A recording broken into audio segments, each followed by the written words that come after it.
What's going on, everybody? Welcome to Always Occupied Home and Product Reviews. And in this review, we are going to go over this TV wall mount.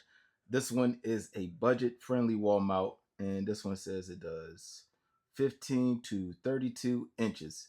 And right here in this bid room that we are about to do is 32 inches. So we are going to go ahead and get into it. As soon as we open the box, it's the tools and the hardware that we need. Get yourself a drill, stud finder, and a leveler. It says it fits most. So we have an Insignia. If you're not going to screw onto the studs, you will have to use anchors. Not that bad. All right, you guys, so we ran into a little problem. We have a 32-inch TV here, but unfortunately,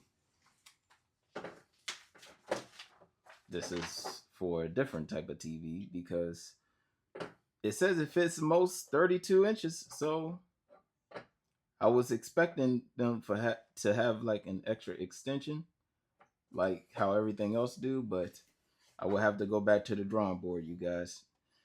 So yeah, it is what it is. It is what it is.